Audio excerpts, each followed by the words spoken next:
ഞങ്ങളും ക്രൂശിക്കപ്പെട്ട ക്രിസ്തുവിനെ പ്രസംഗിക്കുന്നു. ദൈവതിരുനാമത്തിൻ്റെ മഹത്വം ഉണ്ടാകട്ടെ. യാക്കോബിൻ്റെ ലേഖനം 5-ാം അധ്യായം 11-ാം വാക്യം. സഹിഷ്ണുത കാണിച്ചവരെ നാം ഭാഗ്യവാന്മാരെന്ന് പുകഴ്ത്തുന്നു. യോബിന്റെ സഹിഷ്ണുത നിങ്ങൾ കേട്ടും കർത്താവ് വരുത്തിയ അവസാനം കണ്ടുപിരിക്കുന്നു. കർത്താവ് മഹാകരുണയും മനസ്സലുമുള്ളവനല്ലോ. സഹിഷ്ണുത കാണിച്ചവരെ നാം ഭാഗ്യവാന്മാർ എന്ന് പുകഴ്ത്തുന്നു. ഈ യാക്കോബിൻ ലേഖനത്തിൽ 3 ഭാഗ്യവാന്മാർ എന്ന് പറയുന്നുണ്ട്. ഒന്ന്, പരീക്ഷ സഹിക്കുന്ന മനുഷ്യൻ ഭാഗ്യവാൻ, 1-ാം അധ്യായം 12-ാം വാക്യം. 2, 1-ാം അധ്യായം 23-ാം വാക്യം. ന്യായപ്രമാണം അനുഷ്ഠിച്ച് അതിൽ നിലനിൽക്കുന്നവൻ ഭാഗ്യവാൻ. ഒന്ന് വായിച്ച് കേൾക്കാം. 1:12. പരീക്ഷ സഹിക്കുന്ന മനുഷ്യൻ ഭാഗ്യവാൻ, അവൻ കൊള്ളാകുന്നവനായി തെളിഞ്ഞ ശേഷം കർത്താവ് തന്നെ സ്നേഹിക്കുന്നവർക്ക് വാഗ്ദത്തം ചെയ്ത ജീവകിരീടം പ്രാപിക്കും. പരീക്ഷ സഹിക്കുന്ന മനുഷ്യൻ ഭാഗ്യവാൻ. ദൈവത്തിന് സ്തോത്രം. ഭാഗ്യവാൻ ആരാണ് എന്ന് അവസരം പറയുകയാണ്. നിങ്ങൾക്ക് ഓർമ്മ കാണുമല്ലോ, യാക്കോബിൻ ലേഖനം ആത്മീയമായ പക്വതയ്ക്കുള്ള ലേഖനമാണ്. ആത്മീയമായ പക്വത നേടാനുള്ള ലേഖനമാണ്. ആത്മീയമായ പക്വതയുടെ ലേഖനമാണ്. Spiritual maturity. ആത്മീയമായ പക്വത പ്രാപിക്കുന്ന മനുഷ്യൻ വാസ്തവത്തിൽ ഭാഗ്യവാനാണ്. ഭാഗ്യവാൻ ഏതെല്ലാം കാര്യങ്ങളാണ് ഭാഗ്യവാൻ എന്ന് യാക്കോബ് ശ്ലീഹ പറയുന്നു. 1, പരീക്ഷ സഹിക്കുന്ന മനുഷ്യൻ ഭാഗ്യവാൻ. ഒട്ടേറെ പരീക്ഷകൾ, ടെംപ്റ്റേഷൻസ്, പ്രലോഭനങ്ങൾ നമുക്ക് നേരിടേണ്ടി വരും. ഒട്ടേറെ പരീക്ഷകൾ നാം സഹിക്കേണ്ടി വരും. ഒട്ടേറെ പ്രതിസന്ധികളിലൂടെ, പ്രശ്നങ്ങളിലൂടെ എല്ലാം നാം പോകേണ്ടി വരും. പക്ഷേ അത് സഹിക്കണം, സന്തോഷത്തോടെ സഹിക്കണം. പരീക്ഷ സഹിക്കുന്ന മനുഷ്യൻ ഭാഗ്യവാൻ. താൻ പരീക്ഷിക്കപ്പെടുമ്പോൾ ഞാൻ ദൈവത്താൽ പരീക്ഷിക്കപ്പെടുന്ന ആരും പറയരുത്. ദൈവം ആരെയും ദോഷങ്ങളിൽ പരീക്ഷിക്കുന്നില്ല. ദൈവത്തിന് സ്തോത്രം. യാക്കോബ് തുടർന്ന് പറയുന്നതാണത്. 2-ാമത്തെ ഭാഗ്യവാൻ 1-ാം അധ്യായം 23-ാം വാക്യം. ഒരുത്തൻ വചനം കേൾക്കുന്നവനെങ്കിലും ചെയ്യാത്തവനായിരുന്നാൽ അവൻ തൻ്റെ സ്വാഭാവിക മുഖം കണ്ണാടിയിൽ നോക്കുന്ന ആളോടൊക്കുന്നു. അവൻ തന്നെത്താൻ കണ്ട് പുറപ്പെട്ട് താൻ ഇന്ന രൂപമായിരുന്നുവെന്ന് ഉടനെ മറന്നുപോകുന്നു. സ്വാതന്ത്ര്യത്തിൻ്റെ തികഞ്ഞ ന്യായപ്രമാണം ഉറ്റുനോക്കി അതിൽ നിലനിൽക്കുന്നവനോ കേട്ട് മറക്കുന്നവനല്ല, പ്രവൃത്തി ചെയ്യുന്നവനായി താൻ ചെയ്യുന്നതിൽ ഭാഗ്യവാനാകും. താൻ ചെയ്യുന്നതിൽ ഭാഗ്യവാനാകും. ഒന്ന് വായിച്ച്. സ്വാതന്ത്ര്യത്തിൻ്റെ തികഞ്ഞ ന്യായപ്രമാണം ഉറ്റുനോക്കി അതിൽ നിലനിൽക്കുന്നവനോ കേട്ട് മറക്കുന്നവനല്ല, പ്രവൃത്തി ചെയ്യുന്നവനായി താൻ ചെയ്യുന്നതിൽ ഭാഗ്യവാനാകും. സ്വാതന്ത്ര്യത്തിൻ്റെ തികഞ്ഞ ന്യായപ്രമാണം ഉറ്റുനോക്കി അതിൽ നിലനിൽക്കുന്നവനോ കേട്ട് മറക്കുന്നവനല്ല, പ്രവൃത്തി ചെയ്യുന്നവനായി താൻ ചെയ്യുന്നതിൽ ഭാഗ്യവാനാകും. കേട്ടു മറന്നുപോവുകയല്ല, അത് പ്രവൃത്തിയിലാക്കും.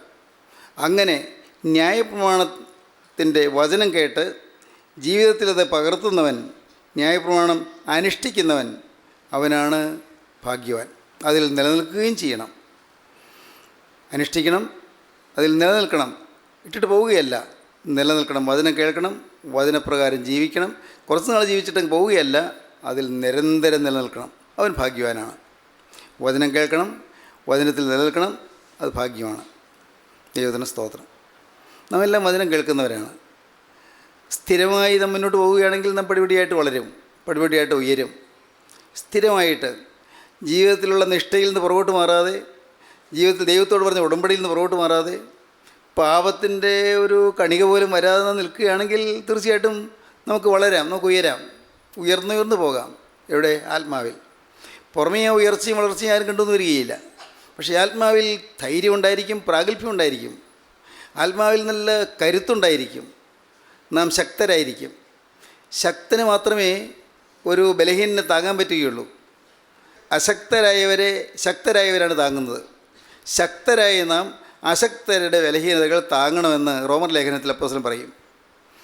നാം ശക്തരായിട്ട് വേണം ബലഹീനരായവരെ, ബലമില്ലാത്തവരെ താങ്ങുകയും അവരെ ചുമക്കുകയും ചെയ്യുവാൻ. അനേകരെ നാം വഹിച്ചുകൊണ്ട് പോകേണ്ടിയിരിക്കുന്നു. നമ്മുടെ മക്കൾ, നമ്മുടെ പ്രിയപ്പെട്ടവർ, നമ്മുടെ ചാർച്ചയിലുള്ളവർ, നമ്മുടെ നാട്ടുകാർ, നമ്മുടെ സ്വന്തക്കാർ, നമ്മുടെ ഏറ്റവും അടുപ്പത്തിൽ സ്നേഹത്തിലുള്ളവർ, നമ്മുടെ ഒരുമിച്ച് ജോലി ചെയ്യുന്നവർ, നമ്മുടെ ക്ലാസ്സിൽ ഒരുമിച്ച് പഠിക്കുന്നവർ, ഇങ്ങനെ അനേകരെ നാം വഹിക്കേണ്ടിയിരിക്കുന്നു. അനേകരെ നാം ചുമന്ന് കർത്താവിൻ്റെ പാദപീഠത്തിലേക്ക് എത്തിക്കേണ്ടിയിരിക്കുന്നു. അതാണല്ലോ സുവിശേഷ വേല ചെയ്യണം. എന്നാൽ അതിന് സാധിക്കണമെങ്കിൽ ഞാൻ ശക്തനാകണം, നാം ഓരോരുത്തരും ശക്തരാകണം. ശക്തനായതിന് മാത്രമേ ബലഹീനരെ താങ്ങാൻ പറ്റുകയുള്ളൂ. ദൈവത്തിന് സ്തോത്രം. 1, പരീക്ഷ സഹിക്കുന്ന മനുഷ്യൻ ഭാഗ്യവാൻ. 2, ന്യായപ്രമാണം കേട്ട് അത് അനുഷ്ഠിക്കണം, അതിൽ നിലനിൽക്കുകയും ചെയ്യണം, അങ്ങനെയുള്ളവൻ ഭാഗ്യവാൻ. 3-ാമത്തേതാണ് ഇപ്പോൾ വായിച്ചത്. നമുക്ക് വായിക്കാം. 5-ാം അധ്യായം 11-ാം വാക്യം ഒന്നുകൂടെ വായിക്കാം. സഹിഷ്ണുത കാണിച്ചവരെ നാം ഭാഗ്യവാന്മാരെന്ന് പുകഴ്ത്തുന്നു. സഹിഷ്ണുത കാണിച്ചവരെ നാം ഭാഗ്യവാന്മാരെന്ന് പുകഴ്ത്തുന്നു. സഹിഷ്ണുത, ടോളറൻസ്, ഫോർബറൻസ്, എന്താണത്? നാം വെറും സഹിക്കലല്ല, അത് സന്തോഷത്തോടെ നാം ഏറ്റെടുക്കുകയും പ്രതിസന്ധികളെയും പ്രശ്നങ്ങളെയും എതിർപ്പുകളെയും എല്ലാം ഒരു ചാഞ്ചല്യവുമില്ലാതെ, മനഃശാഞ്ചല്യമില്ലാതെ, മനസ്സിലൊരു കൂസലുമില്ലാതെ, നാം അതിൽ മനസ്സ് പതറാതെ, ഭീരുക്കളാകാതെ, തോറ്റു പിന്മാറാതെ നാം ഏറ്റെടുക്കുന്നു. ഈ ലോക ജീവിതത്തിൽ നമുക്ക് അനേകം പ്രശ്നങ്ങൾ നേരിടേണ്ടി വരും. നമ്മുടെ ദൈനംദിന ജീവിതത്തിൽ ഉണ്ടല്ലോ അനേകം പ്രശ്നങ്ങൾ. ഒന്ന് ഓർത്ത് നോക്കൂ, നിങ്ങൾ ഓരോരുത്തരും ചിന്തിക്കൂ, എന്തുമാത്രം പ്രശ്നങ്ങളാണ് നിങ്ങൾ നേരിടുന്നത് ഓരോ ദിവസവും. എന്തുമാത്രം പ്രശ്നങ്ങൾ. ഇപ്പോൾ ഈ സ്കൂളിൽ പഠിക്കുന്ന കുട്ടികൾ, കൊച്ചു കുട്ടികൾ, അവർക്ക് എന്താ പ്രശ്നം തോന്നും? ഞാൻ അങ്ങനെ ചിന്തിച്ചിട്ടുണ്ട്. ഇവർക്ക് എന്നാ പ്രശ്നം? കോളേജിലൊക്കെ ആകുമ്പോൾ കുറച്ചുകൂടി പ്രശ്നം ഉണ്ടായിന്ന് വരാം. എന്നാലും എന്തുകൊണ്ട്, സാരമില്ല, ജീവിതത്തേക്ക് പ്രവേശിച്ചില്ലല്ലോ.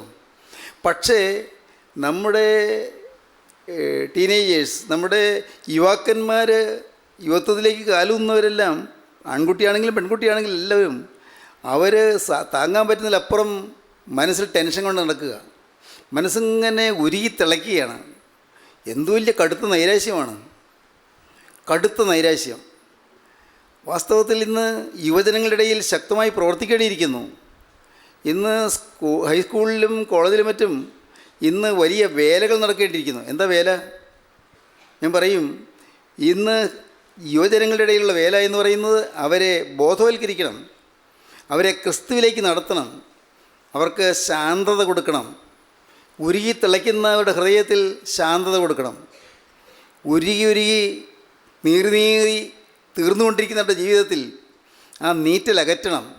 അത് നമുക്ക് സാധിക്കും. ദൈവത്തിന് സ്തോത്രം. നമുക്ക് ഓരോരുത്തർക്കും സാധിക്കും, ഇല്ലെന്ന് നിങ്ങൾ പറയരുത്. മാതാപിതാക്കൾക്ക് സാധിക്കും, അധ്യാപകർക്ക് സാധിക്കും, സാമൂഹിക പ്രവർത്തകർക്ക് സാധിക്കും, പുരോഹിതന്മാർക്ക് സാധിക്കും, സൺഡേ സ്കൂൾ അധ്യാപകന്മാർക്ക് സാധിക്കും, ഓരോരുത്തർക്ക് സാധിക്കും. നാം ഓരോരുത്തരും വാസ്തവത്തിൽ ഡിവോട്ടഡ് ആണെങ്കിൽ, നാം ദൈവവേലയ്ക്ക് വേണ്ടി സമർപ്പിതരാണെങ്കിൽ തീർച്ചയായിട്ടും നമുക്ക് സാധിക്കും. ഞാൻ പറയും, നിങ്ങൾ ഡിവോട്ടഡ് ആകണമെന്ന്.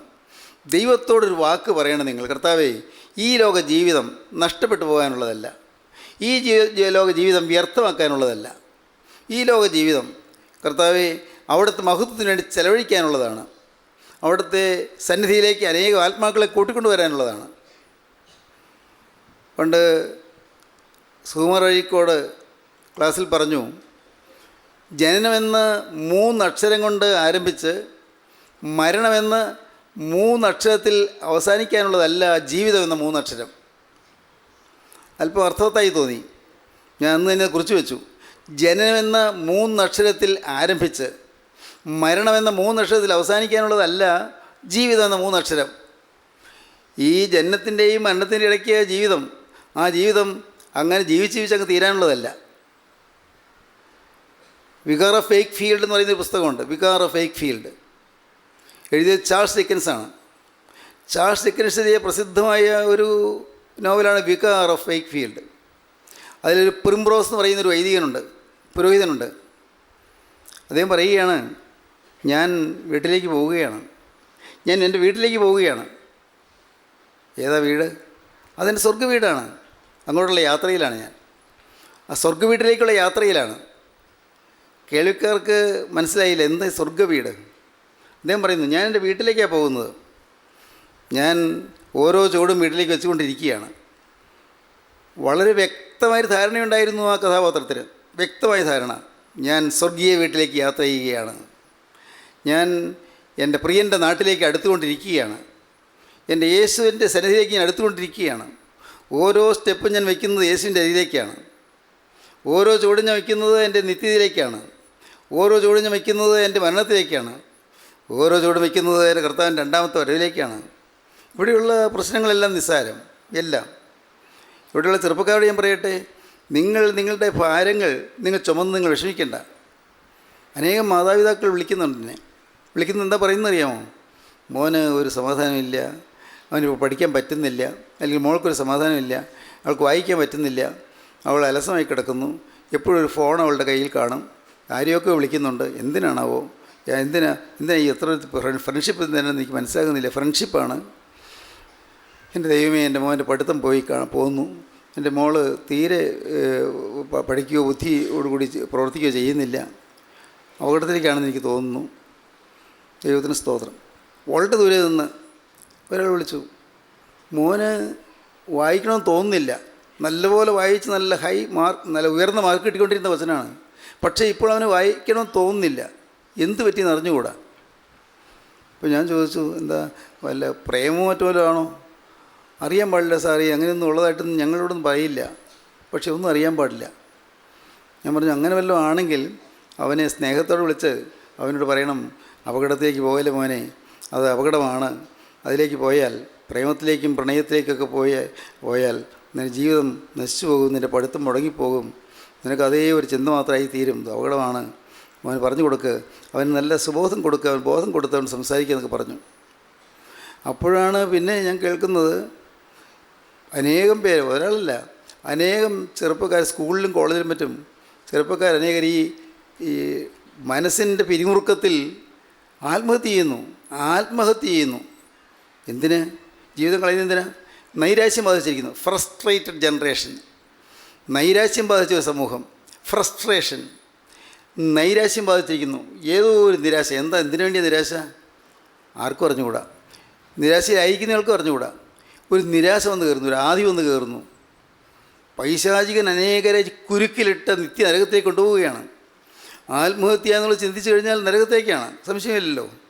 ആത്മഹത്യ ചെയ്യുന്നയാൾ ഒരു കാരണവശാലും സ്വർഗ്ഗത്തിലെത്തുകയില്ല.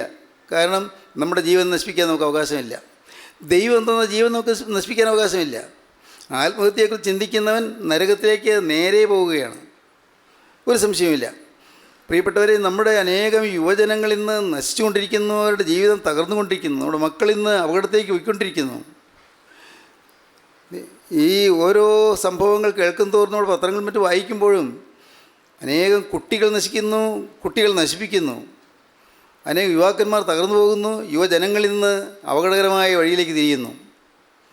ഇങ്ങനെയുള്ള പ്രശ്നങ്ങളുടെ ആ ഭയാനകമായ നീർച്ചുഴിയിൽപ്പെട്ട് കറങ്ങുന്ന മനുഷ്യൻ യേശുക്രിസ്തു എന്ന് പറയുന്ന ഒരു നല്ല ഉറപ്പുള്ള സ്തംഭത്തിൽ, ഉറപ്പുള്ള തൂണിൽ പിടിച്ചില്ലെങ്കിൽ അവൻ തകർന്നു പോകും. ഈ കയത്തിൽ താണു പോകുമ്പോൾ ഉറപ്പുള്ളൊരു തൂണിൽ പിടിക്കണം, ഉറപ്പുള്ള പാറയിൽ ചവിട്ടി നിൽക്കണം. ക്രിസ്തുവാണത്. ക്രിസ്തുവിൽ ചവിട്ടി നിൽക്കണം, ക്രിസ്തുവിൽ ഊന്നി നിൽക്കണം.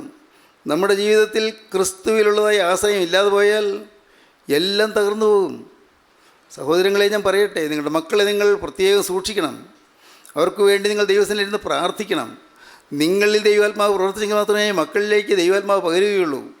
നിങ്ങൾ ദൈവത്തിൻ്റെ ആത്മാവ് ശക്തമായി പ്രവർത്തിച്ച് നിങ്ങളിൽ ദൈവത്തിൻ്റെ ആത്മാവിന് തീ കത്തുമ്പോൾ മക്കളിലേക്ക് ആ തീയുടെ ചൂടും വെളിച്ചവും കടന്നു ചെല്ലും. നമ്മുടെ മക്കളെക്കുറിച്ച് ഇന്ന് കരയേണ്ടിയിരിക്കുന്നു. നൂറ്റാണ്ടുകൾക്ക് മുമ്പ് നമ്മുടെ കർത്താവായ യേശുക്രിസ്തു പറഞ്ഞല്ലോ, യെരൂശലേം പുത്രിമാരെ, നിങ്ങൾ എന്നെ ചൊല്ലി കരയേണ്ട, നിങ്ങളെയും നിങ്ങളുടെ മക്കളെയും കുറിച്ച് കരയുവീൻ. മക്കളെ ഓർത്ത് കരയേണ്ട കാലമായി. മക്കളെ ഓർത്ത് നാം കരയണം. ഇന്ന് മനസ്സ് വിഷമിച്ച് ഉള്ളുരുകി അകം പുകഞ്ഞ് വലയുന്ന ചെറുപ്പക്കാരായാലും പ്രായമായവരായാലും അവർക്ക് ജീവിതത്തിൻ്റെ യാതനകളെ കാണുമ്പോൾ അതിനെ അഭിമുഖീകരിക്കാനുള്ള സഹിഷ്ണുത ആവശ്യമാണ്. സഹിഷ്ണുത പതറാതെ നേരിടാൻ സാധിക്കണം. രോഗമാകട്ടെ, അല്ല പണത്തിൻ്റെ ഞെരുക്കമാകട്ടെ, കടത്തിൻ്റെ പ്രാരബ്ധമാകട്ടെ, കുടുംബത്തിലെ ക്ലേശങ്ങളാകട്ടെ, എന്തും ഇന്ന് നാം ഓരോരുത്തരും വളരെ ശ്രദ്ധയോടുകൂടി നോക്കേണ്ടതാണ്. എല്ലാം സഹിഷ്ണുതയോടെ നാം വീക്ഷിക്കണം. ഇന്ന് ഫ്രസ്ട്രേറ്റഡ് ജനറേഷൻ എന്ന് പറയുന്നത് ഞാൻ പറഞ്ഞല്ലോ, അത് ഒരു കാര്യത്തിൽ മാത്രമല്ല. ഇന്ന് വിവാഹം കഴിഞ്ഞാൽ നിസ്സാര കാര്യത്തിന് വഴക്കായി, പിന്നെ ഡൈവോഴ്സായി, പിന്നെ വിവാഹമോചനത്തിലേക്ക് നീങ്ങുകയാണ്. അതിനൊരു കൂസലില്ലാതായിരിക്കുകയാണ് വിവാഹമോചനം. ഒന്ന് സഹിഷ്ണുതയോടെ വീക്ഷിക്കാൻ പറ്റുന്നില്ല, സഹിഷ്ണുതയോടെ ഒന്ന് സമീപിക്കാൻ പറ്റുന്നില്ല. ചില കാര്യങ്ങളൊക്കെ പൊരുത്തക്കേടുകൾ കാണും. രണ്ട് തായ് വഴിയിൽ വരുന്നവരല്ലേ, രണ്ട് വിവിധ ഹെറിഡിറ്റീസ്, വിവിധ പാരമ്പര്യത്തിൽ വരുന്നവരല്ലേ. അതുകൊണ്ട് രണ്ടുപേർക്കും അവരവരുടേതായ കുടുംബത്തിൻ്റെ പാരമ്പര്യത്തിന് അനുസരണമായ ചില കാര്യങ്ങളൊക്കെ കാണും. ഒരാളുടെ അഭിപ്രായഗതി ആയിരിക്കില്ല മറ്റേയാൾക്ക്. ഭർത്താവിൻ്റെ അഭിപ്രായഗതിയോട് പക്ഷേ ഭാര്യ അപ്പോൾ ഇണങ്ങിയെന്ന് വരികയില്ല. ഒന്ന് അഡ്ജസ്റ്റ് ചെയ്യാൻ സാധിക്കണ്ടേ, ഒന്ന് ചേർന്ന് പോകാൻ സാധിക്കണ്ടേ, പരസ്പരം ഒന്ന് ഇണങ്ങിപ്പോകാൻ പറ്റണ്ടേ. അതിന് മനസ്സില്ല, സഹിഷ്ണുതയില്ല. എന്ന് സമൂഹത്തിൽ വന്നിരിക്കുന്ന വലിയൊരു കെടുതിയാണത്. സമൂഹത്തിൽ വന്നിരിക്കുന്ന ഒരു വലിയ കേടാണ്. സഹിഷ്ണുതയോടെ വീക്ഷിക്കുക. ഒന്ന് വിനയത്തോടെ, സ്നേഹത്തോടെ, സൗമ്യതയോടെ, മധുരമായി സംസാരിക്കാനും പെരുമാറാനും സാധിക്കുക. മധുരം നമ്മുടെ നാവിൽ വരട്ടെ, മധുരം നമ്മുടെ വാക്കുകളിൽ വരട്ടെ, മധുരം നമ്മുടെ നോട്ടത്തിൽ വരട്ടെ, മധുരം നമ്മുടെ സമീപനത്തിൽ വരട്ടെ. മധുര്യം പകരുക. ദൈവത്തിന് സ്തോത്രം. മധുരം കൊടുക്കാൻ നമുക്ക് സാധിക്കുക. നമ്മുടെ മക്കൾക്ക് മധുരം കൊടുക്കുക, ഭാര്യയ്ക്ക് മധുരം കൊടുക്കുക, ഭർത്താവിന് മധുരം കൊടുക്കുക, മാതാപിതാക്കൾക്ക് മധുരം കൊടുക്കുക, പ്രായമായ മാതാപിതാക്കൾക്ക് കൂടുതൽ മധുരം കൊടുക്കുക. ദൈവത്തിന് സ്തോത്രം. എന്നിട്ട് ഞാൻ പറയുന്നത്, നമ്മുടെ ജീവിതത്തിൽ സഹിഷ്ണുതയോടെ എല്ലാം വീക്ഷിക്കാൻ നമുക്ക് സാധിക്കണം. കുടുംബജീവിതമാണല്ലോ നമ്മുടെ പ്രധാന വിഷയം തന്നെ. കുടുംബജീവിതം, ഒരു കുടുംബ സമാധാനവും ശാന്തിയുമുള്ളൊരു കുടുംബം. പ്രതിസന്ധികളില്ലാത്ത കുടുംബങ്ങളല്ല. എല്ലാ കുടുംബങ്ങളിലും അതാത് കുടുംബത്തിൻ്റെ പ്രശ്നങ്ങളുമുണ്ട്, പ്രതിസന്ധികളുമുണ്ട്, ദുരിതങ്ങളുണ്ട്, യാതനകളും വേദനകളുമുണ്ട്, രോഗങ്ങളുണ്ട്, ആപത്തുകളുണ്ട്, അത്യാഹിതങ്ങളുണ്ട്, പ്രതിസന്ധികളുണ്ട്. എല്ലാ കുടുംബങ്ങളിലും ഉണ്ട്. എന്നാൽ ഇതിനെയെല്ലാം നാം സഹിഷ്ണുതയോടെ വീക്ഷിക്കണം. നാം വളരെ ശാന്തമനസ്സോടെ വീക്ഷിക്കണം. അതിൽ നാം പിടയ്ക്കരുത്, നാം പതറരുത്, നാം വലഞ്ഞു പോകരുത്, നാം അമ്പരപ്പിലാകരുത്. നാം ഓർത്തുകൊള്ളണം, എനിക്കൊരപ്പനുണ്ട് സ്വർഗത്തിൽ. സ്തോത്രം. എനിക്കൊരു യേശുവുണ്ട്, എനിക്കൊരു നാഥനുണ്ട്, എനിക്കൊരു രക്ഷകർത്താവുണ്ട്, എനിക്കൊരു ഉടമസ്ഥനുണ്ട്. എൻ്റെ യേശു എൻ്റെ രക്ഷകൻ. എൻ്റെ കരത്തിൽ അവൻ പിടിച്ചിരിക്കുന്നു. എന്നെ അവൻ കൈവിട്ട് കളയുകയില്ല, ഒരു കാരണവശാലിനെ വിടുകയില്ല. ആർക്കും എന്നെ അവൻ്റെ കയ്യിൽ നിന്ന് പിടിച്ചു കൊണ്ടുപോകാൻ സാധിക്കുകയുമില്ല. അവൻ്റെ കയ്യിൽ നിന്ന് എന്നെ പിടിച്ചു വയ്ക്കാൻ ആർക്കും കഴിയുകയില്ല. അവൻ എൻ്റെ വലം കരുത്തിൽ മുറുകെ പിടിച്ചിരിക്കുന്നു. ദൈവത്തിന് സ്തോത്രം. വായിക്കൂ 43-ാം അധ്യായം യെശയ്യാ 1-ാം വാക്യം മുതൽ. ഇപ്പോഴോ യാക്കോബേ, നിന്നെ സൃഷ്ടിച്ചവനും ഇസ്രായേലെ നിന്നെ നിർമ്മിച്ചവനുമായ യഹോവ ഇപ്രകാരം അരുളി ചെയ്യുന്നു. യഹോവ, നിന്നെ സൃഷ്ടിച്ച ദൈവം നിന്റെ സൃഷ്ടാവ് നിന്നോട് അരുളി ചെയ്യുന്നു. ഭയപ്പെടേണ്ട, ഞാൻ നിന്നെ വീണ്ടെടുത്തിരിക്കുന്നു. ഭയപ്പെടേണ്ട, ഞാൻ നിന്നെ വീണ്ടെടുത്തിരിക്കുന്നു. ദൈവത്തിന് സ്തോത്രം. പ്രിയപ്പെട്ടവരെ, നിങ്ങൾ വിശ്വസിക്കൂ. ഭയപ്പെടേണ്ട, ഞാൻ നിന്നെ വീണ്ടെടുത്തിരിക്കുന്നു. നിൻ്റെ വീണ്ടെടുപ്പുകളെ ഞാൻ കൊടുത്തിരിക്കുന്നു. നിൻ്റെ പേരിലുള്ള പാപങ്ങളുടെ കടച്ചീട്ട് ഞാൻ കീറിക്കളഞ്ഞിരിക്കുന്നു. നിൻ്റെ പേരിലുള്ള പാപങ്ങളെല്ലാം ഞാൻ ഏറ്റെടുത്തിരിക്കുന്നു. അതുകൊണ്ടല്ലേ ഞാൻ കുരിശിൽ മരിക്കേണ്ടി വന്നത്. നിൻ്റെ പേരിലുള്ള പാപങ്ങൾ എൻ്റെ മേൽ ഞാൻ ഏറ്റെടുത്തതുകൊണ്ട് പാപത്തിൻ്റെ ശിക്ഷയാണ് കുരിശിൽ ഞാൻ വഹിച്ചത്. നീ ഏൽക്കേണ്ട ശിക്ഷ ഞാൻ ഏറ്റിരിക്കുകയാണ്. ഇനി നിനക്കതിൻ്റെ ശിക്ഷ ആവശ്യമില്ല. നിന്നെ ഞാൻ വീണ്ടെടുത്തിരിക്കുന്നു. ഭയപ്പെടേണ്ട, ഞാൻ നിന്നെ വീണ്ടെടുത്തിരിക്കുന്നു. ഞാൻ നിന്നെ പേർ ചൊല്ലി വിളിച്ചിരിക്കുന്നു. നിന്നെ പേര് ചൊല്ലി വിളിച്ചിരിക്കുന്നു. നിൻ്റെ പേരെനിക്കറിയാം. ദൈവത്തിന് സ്തോത്രം. ഞാൻ നിന്നെ പേർ ചൊല്ലി വിളിച്ചിരിക്കുന്നു. നിൻ്റെ പേരെനിക്കറിയാം. നിൻ്റെ അഡ്രസ്സ് എനിക്കറിയാം. നിൻ്റെ കഴിഞ്ഞകാല ജീവിതം എനിക്കറിയാം. നീ എവിടെയെല്ലാം നടന്നവനാണെന്ന് എനിക്കറിയാം. എന്തെല്ലാമായിരുന്നു നിൻ്റെ പാസ്റ്റ് ഹിസ്റ്ററി, നിൻ്റെ കഴിഞ്ഞ ജീവിതം എന്താണെന്ന് എനിക്കറിയാം. എല്ലാം എനിക്കറിയാം. നിൻ്റെ കഴിഞ്ഞ കാലം ഞാൻ അറിയുന്നുണ്ട്. ദൈവത്തിന് സ്തോത്രം. വായിക്കാം. നീ എനിക്കുള്ളവൻ തന്നെ. നീ വെള്ളത്തിൽ കൂടി കടക്കുമ്പോൾ ഞാൻ നിന്നോട് കൂടെ ഇരിക്കും. ഈ വെള്ളത്തിൽ കൂടി കടക്കുകയാണെങ്കിൽ അപ്പോൾ ഞാൻ നിന്നോട് കൂടെ ഇരിക്കും. നീ നദികളിൽ കൂടി കടക്കുമ്പോൾ അവ നിന്റെ മീതെ കവികയില്ല. നദികളിൽ കൂടി നീ കടക്കുമ്പോൾ നദിയിലെ പെരുവെള്ളം നിന്റെ മീതെ കവിയുകയില്ല. നീ തീയിൽ കൂടി നടന്നാൽ വെന്തുപോകയില്ല. തീയിൽ കൂടി നടന്നാൽ വെന്തുപോകയില്ല. അഗ്നിജ്വാല നിന്നെ ദഹിപ്പിക്കുകയുമില്ല.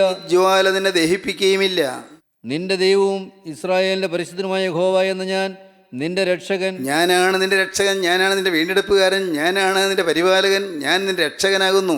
നിന്റെ മറുവിലയായി ഞാൻ മിസ്രയീമിനെയും നിനക്ക് മറുവിലയായി ഞാൻ മിസ്രയീമിനെ കൊടുത്തിരിക്കുന്നു. നിനക്ക് പകരമായി കൂശിനെയും സെബയെയും കൊടുത്തിരിക്കുന്നു. പകരമായി ഞാൻ കൂശിനെയും സെബയെയും, എത്യോപ്യ, കൂശിനെയും സെബയെയും കൊടുത്തിരിക്കുന്നു. നീ എനിക്ക് വിലയേറിയവനും മാന്യനുമായി ഞാൻ നിന്നെ സ്നേഹിച്ചിരിക്കുകയാൽ മകനെ, നിന്നെ ഞാൻ വിലയേറിയനായി ഞാൻ സ്നേഹിച്ചിരിക്കുകയാണ്. നീ എനിക്ക് മാന്യനായി നിന്നെ കണ്ടിരിക്കുകയാണ്. ലോകത്തിന് നീ മാന്യനല്ല. തെറ്റുകൾ നിനക്ക് പറ്റിയിട്ടുണ്ട്. നിനക്ക് തന്നെ നീ മാന്യനല്ല. അനേകം തെറ്റുകൾ നിന്നെ, കുറ്റബോധം നിന്നെ അലട്ടിക്കൊണ്ടിരിക്കുന്നുണ്ട്. വേണ്ടായിരുന്നുള്ള ചിന്ത നിന്നെ അലട്ടിക്കൊണ്ടിരിക്കുന്നുണ്ട്. എൻ്റെ പാവം എത്ര ഭയാനകമാണെന്നുള്ള ചിന്ത നിന്നെ അലട്ടിക്കൊണ്ടിരിക്കുന്നുണ്ട്. പക്ഷേ ഞാൻ നിന്നെ മാന്യനാക്കിയിരിക്കുന്നു. സ്തോത്രം. മാന്യനാക്കിയിരിക്കുന്നു. ഞാൻ നിന്നെ മാന്യനാക്കിയിരിക്കുന്നു. ഞാൻ നിന്നെ വിലയേറിയനായി എണ്ണിയിരിക്കുന്നു. വിലപ്പെട്ടവനായി ഞാൻ കാണുന്നു. നിന്നെ നിസ്സാരനായിട്ട് ഞാൻ കാണുന്നില്ല. നീ എനിക്ക് വിലയേറിയവനാണ്, നീ എനിക്ക് മാന്യനാണ്. ഒന്നുകൂടെ വായിക്കാം. നീ എനിക്ക് വിലയേറിയവനും മാന്യനുമായി ഞാൻ നിന്നെ നീ സ്നേഹിച്ചിരിക്കുകയാൽ എനിക്ക് വിലയേറിയവനും മാന്യനുമായി ഞാൻ നിന്നെ സ്നേഹിച്ചിരിക്കിയാൽ ഞാൻ നിനക്ക് പകരം മനുഷ്യരെയും നിന്റെ ജീവന് പകരം ജാതികളെയും കൊടുക്കുന്നു. ദൈവത്തിന് സ്തോത്രം. അനേകം മനുഷ്യരെ ഞാൻ കൊടുത്തിരിക്കുകയാണ്, അനേകം മനുഷ്യരെ നിനക്ക് ഞാൻ തന്നിരിക്കുകയാണ്, അനേകരെ നിനക്ക് വേണ്ടി ഞാൻ തന്നിരിക്കുകയാണ്. നിനക്ക് വലിയ ഉത്തരവാദിത്വമുണ്ട്. നിന്നെ ഞാൻ മാന്യനാക്കിയത് അനേകരെ മാന്യനാക്കുന്ന മഹത്തായ പ്രക്രിയയ്ക്ക് വഴി കാണിക്കാനാണ്. ദൈവത്തിന് സ്തോത്രം. അതിന് അനേകരെ ഒരുക്കാനാണ്. നിന്നെ ഞാൻ നിസ്സാരനാക്കിയിട്ടല്ല കാണുന്നത്. ഈ ഭൂമിയിൽ നിന്നെ വിലയേറിയനായി ഞാൻ കാണുകയാണ്. ഈ ഭൂമിയിൽ നിന്നെ മാന്യനായി ഞാൻ കാണുകയാണ്. നിന്നിൽ നിന്നുകൊണ്ട് എനിക്ക് ചില കാര്യങ്ങൾ നിവർത്തിക്കാനുണ്ട്. അനേകരെ ഈ മാന്യതയിലേക്ക് നയിക്കാൻ എനിക്കുണ്ട്. അനേകരെ ശ്രേഷ്ഠമായ പദവികളിലേക്ക് കൊണ്ടുവരാൻ എനിക്കുണ്ട്. നിന്നിൽ ഒരാളിൽ ചവിട്ടി നിന്നുകൊണ്ട് എനിക്ക് ചില കാര്യങ്ങൾ നിവർത്തിക്കാനുണ്ട്. നിന്നിൽ നിന്നിട്ട് വേണം നിൻ്റെ കുടുംബത്തെ വീണ്ടെടുക്കാൻ. നിന്നിൽ നിന്നിട്ട് വേണം നിൻ്റെ ഭാര്യയെ വീണ്ടെടുക്കാൻ. മോളെ, നിന്നിൽ നിന്നിട്ട് വേണം നിൻ്റെ ഭർത്താവിനെ വീണ്ടെടുക്കാൻ. മോനെ, നിന്നിൽ നിന്നിട്ട് വേണം നിൻ്റെ മാതാപിതാക്കളെ വീണ്ടെടുക്കാൻ. ദൈവത്തിന് സ്തോത്രം. അനേകരെ സ്വർഗത്തിന് അവകാശികളാക്കി തീർക്കുക എന്നുള്ള മഹത്തായ ഒരു യത്നമാണ് നിൻ്റെ കയ്യിൽ മുമ്പിലുള്ളത്. യാഗം, മഹത്തായ ഒരു യാഗമാണ് ഇതിൻ്റെ മുമ്പിലുള്ളത്. അനേകരെ ദൈവരാജ്യത്തിൻ്റെ അവകാശത്തിലേക്ക് കൊണ്ടുവരാനുള്ളതായ മഹത്തായ യജ്ഞത്തിൽ അതിനുള്ള നിയോഗം നിനക്ക് തന്ന് നിന്നെ ഫലമേൽപ്പിച്ച് തന്നെ വിടുകയാണ്. ദൈവത്തിന് സ്തോത്രം. പ്രിയപ്പെട്ടവരെ, നാം വിലയേറിയവരാണ്, നാം മാന്യരാണ്, നമുക്ക് അഡ്രസ്സുണ്ട്. ഒരു കാലത്ത് അഡ്രസ്സില്ലായിരുന്നു, ശരിയാണ്. ഒരു കാലത്ത് ചെളിയിൽ കിടന്നവരായിരുന്നു, ശരിയാണ്. ഒരു കാലത്ത് ദൈവം ഇല്ലാത്തവരായിരുന്നു, ശരിയാണ്. ഒരു കാലത്ത് ഇസ്രായേൽ പൗരതയോട് സംബന്ധമില്ലാത്തവരായിരുന്നു. ഒരു കാലത്ത് വാഗ്ദത്തത്തിൻ്റെ നിയമങ്ങൾക്ക് അന്യരായിരുന്നു. എഫേസ്യ ലേഖനത്തിൽ പൗലോസ് പറയും, വാഗ്ദത്തത്തിൻ്റെ നിയമങ്ങൾക്ക് അന്യരായിരുന്നു, ഇസ്രായേൽ പൗരതയോട് സംബന്ധമില്ലാത്തവരായിരുന്നു, ഈ ലോകത്തിൽ ദൈവമില്ലാത്തവരായിരുന്നു എന്ന് ഓർത്തുകൊള്ളുവീൻ. ദൈവമില്ലാത്തവരായിരുന്നു. ആരാണ് ദൈവം? അറിഞ്ഞുകൂടാ. യേശു ആരാണ്? അറിഞ്ഞുകൂടാ. നമസ്കാരം ചൊല്ലുന്നുണ്ട്, കുരിശ് വരയ്ക്കുന്നുണ്ട്. യേശു ആരാണ്? പള്ളിയിൽ പോകുന്നുണ്ട്, നല്ല വസ്ത്രം എടുത്ത് പള്ളിയിൽ പോകും. അത് ആ വസ്ത്രം പള്ളിയിൽ പോകാനുള്ള വസ്ത്രമാണ്, അത് മാറ്റി വയ്ക്കും. അത് കഴിഞ്ഞ് പിന്നെയും അടുത്ത ഞായറാഴ്ച പിന്നെയും പള്ളിയിൽ പോകും. കൃത്യമാണ്, ചിട്ടപ്പെട്ട ജീവിതമാണ്. പക്ഷേ മകനെ, നിൻ്റെ ജീവിതത്തിൽ നിൻ്റെ കഴിഞ്ഞകാല ജീവിതത്തിലെ അനർത്ഥങ്ങൾ നീ തിരിഞ്ഞു നോക്കുമ്പോൾ നിനക്ക് ലജ്ജ തോന്നും. പക്ഷേ അതിൽ നിന്നെല്ലാം ഞാൻ നിന്നെ വീണ്ടെടുത്തിരിക്കുന്നു. ദൈവത്തിന് സ്തോത്രം. സഹിഷ്ണുതയോടെ നാം ഇതിനെയെല്ലാം നേരിടണം. ജീവിതത്തിൽ വരുന്നതായ പ്രതിസന്ധികളെ സഹിഷ്ണുതയോടെ നേരിടണം. സഹിഷ്ണുതയോടെ നേരിടുന്നവനാണ് ഭാഗ്യവാൻ. ഈ യോബിൻ്റെ സഹിഷ്ണുത നാം കണ്ടല്ലോ. അപ്പോസ്തലൻ പറയുകയാണ്, സഹിഷ്ണുതയോടെ നേരിടണം. ഇന്ന് പ്രിയപ്പെട്ടവരെ, നിങ്ങൾ കേൾക്കുമ്പോൾ ഞാൻ എൻ്റെ യേശുവിൻ്റെ രക്തത്താൽ ഞാൻ വീണ്ടെടുക്കപ്പെട്ടവനാണ് എന്നുള്ള ഒരു ചിന്ത നിങ്ങളെ ഭരിക്കട്ടെ. യേശു ക്രിസ്തു തിരുരക്തം എന്നെ വിലയ്ക്ക് വാങ്ങിയിരിക്കുന്ന ചിന്ത നിങ്ങളെ ഭരിക്കട്ടെ. യേശു ക്രിസ്തുവിൻ്റെ രക്തം കൊടുത്ത് എന്നെ വിലയ്ക്ക് വാങ്ങിയിരിക്കുന്നു. ഇനി ഞാൻ എനിക്കുള്ളവനല്ല, ഞാൻ യേശുവിൻ്റേതാണ് എന്നുള്ള ചിന്ത നിങ്ങൾ ഭരിക്കട്ടെ. യേശു നിങ്ങളുടെ പാവം മുഴുവൻ രക്തത്താൽ കഴിയും അയച്ചു തന്നു എന്നുള്ള വിശ്വാസം നിങ്ങൾക്ക് വരട്ടെ. നിങ്ങൾക്ക് പാവത്തോട് യാത്ര ചെയ്യാൻ തോന്നുന്നുണ്ടോ? എങ്കിൽ കർത്താവ് കഴിയിത്തരും, വിശ്വസിക്കൂ. പാവം വേണ്ട നിങ്ങൾക്ക് തോന്നുന്നുണ്ടോ? ഈ അശുദ്ധമായ ജീവിതത്തിൻ്റെ ഏറ്റവും അഴുക്കായ വഴികളിലേക്ക് ഇനി ഞാൻ പോവുകയില്ല എന്ന് നിങ്ങൾക്ക് തീരുമാനിക്കാൻ പറ്റുമോ? ജീവിതത്തിൽ പാവത്തോട് എന്നേക്കുമായി വിട പറയാൻ പറ്റുമോ? പ്രിയപ്പെട്ടവരെ, അതൊരു മഹാഭാഗ്യമായ തീരുമാനമാണ്. ഇനിയില്ല, പാവമില്ല, ഉറപ്പ്. ദൈവത്തിന് സ്തോത്രം. ആ ഒരു ഉറപ്പിലേക്ക് നിങ്ങൾക്ക് വരാൻ പറ്റുമെങ്കിൽ മഹാഭാഗ്യം ലഭിച്ചു കഴിഞ്ഞു. നിങ്ങളുടെ രോഗങ്ങൾ ചിലപ്പോൾ പറന്നു പോകും. നിങ്ങളുടെ ഹൃദയത്തിൻ്റെ ശൂന്യതകൾ മാറിപ്പോകും. മനസ്സിലെ നൈരാശ്യങ്ങൾ വിട്ടുപോകും. ജീവിതം നല്ല പ്രഫുല്ലമാകും. ജീവിതം നല്ല വിടർന്നു വരും, നല്ല പുഷ്പം പോലെ വിടർന്നു വരും. ജീവിതം ശോഭായമാനമാകും. ജീവിതം ഭാസുരമാകും. ജീവിതം തേജസ്സുള്ളതായിത്തീരും. ജീവിതം മൂല്യമുള്ളതായിത്തീരും. ജീവിതം അർത്ഥവത്തായിത്തീരും. ഈ ജീവിതം വ്യർത്ഥമല്ല. പ്രിയപ്പെട്ടവരെ, നിങ്ങൾ ഓരോരുത്തരും വിലയേറിയവരാണ്. നിങ്ങൾ കേൾക്കൂ, ഈ ജീവിതം കളഞ്ഞു കുളിക്കരുത്. ഈ ജീവിതം പിശാചിന് കൊടുക്കരുത്. പാവം ചെയ്ത് പിശാചിൻ്റെ കയ്യിലേക്ക് ഏൽപ്പിച്ച് കൊടുക്കരുത്. പിശാചിൻ്റെ കയ്യിൽ നിന്ന് വിടുവിക്കാൻ യേശു വന്നിരിക്കുന്നു. യേശു നിന്നെ പിശാചിൻ്റെ കയ്യിൽ നിന്ന് വിടുവിക്കാൻ നിന്റെ കരം നീട്ടിയിരിക്കുന്നു. ആ തൃക്കരം നീ കാണുക, കരത്തിലുള്ള ആണിപ്പാട് നീ കാണുക, ആ കരത്തിലുള്ള രക്തം നീ കാണുക. ചുടുരക്തം നിന്നെ വീണ്ടെടുക്കാനുള്ള രക്തമാണ്, നിന്നെ കഴുകുന്ന രക്തമാണ്. ഇപ്പോൾ നീ ഇരിക്കുന്ന ഇരിപ്പിൽ ദൈവത്തോട് പറയൂ, കർത്താവേ, നിൻ്റെ തിരുവിലാവിൽ നിന്നൊഴിയ തിരുരക്തത്താൽ ഇപ്പോൾ എന്നെ ഒന്ന് കഴുകണമേ. യേശുവേ, നിൻ്റെ തിരുരക്തത്താൽ എന്നെ വിശുദ്ധീകരിക്കണമേ. നിൻ്റെ പരിശുദ്ധാത്മാവിനെ ആവാസിക്കണമേ. എൻ്റെ കർത്താവേ, നിൻ്റെ പരിശുദ്ധാത്മാവിൻ്റെ കൃപയാൽ നിന്നെ സ്തുതിപ്പാൻ, നിന്നെ വാഴ്ത്തുവാൻ, നിൻ്റെ മഹത്വം എണ്ണി പറഞ്ഞ് നിന്നെ വാഴ്ത്തുവാൻ എനിക്ക് ഭാഗ്യം തരണമേ. മഹത്വത്തിലൂടെ അവനെ വാഴ്ത്തി പാടുവാൻ എനിക്ക് കൃപ തരണമേ. സ്തുതിക്കാനുള്ള ഭാഗ്യം തരണമേ. കർത്താവേ, എൻ്റെ ഹൃദയം നന്ദി കൊണ്ട് നിറയണമേ. എൻ്റെ യേശുവേ, എൻ്റെ ഹൃദയം വിശുദ്ധി കൊണ്ട് നിറയണമേ. യേശുവേ, എൻ്റെ ഹൃദയം സ്നേഹം കൊണ്ട് നിറയണമേ. യേശുവിനെയും ഈ ലോകത്തുള്ള മറ്റുള്ളവരെയും എല്ലാം സ്നേഹിപ്പാനുള്ള ഒരു പുതു ഹൃദയം എനിക്ക് തരണമേ. നിങ്ങൾ പ്രാർത്ഥിക്കൂ, ദൈവകരങ്ങളിലേക്ക് ഏൽപ്പിക്കൂ. ദൈവത്തിന് സ്തോത്രം.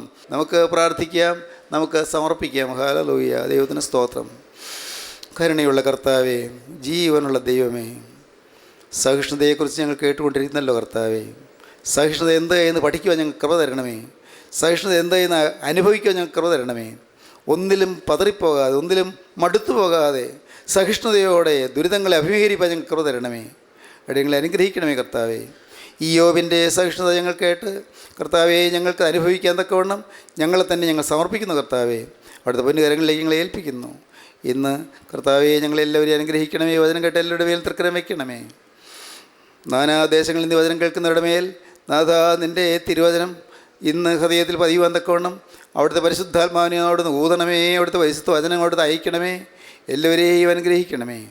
യേശു ക്രിസ്തുവിൻ്റെ രാജകീയ നാമത്തിൽ പ്രാർത്ഥിക്കുന്ന കൃപയോടെ കേൾക്കണമേ. ആമീൻ.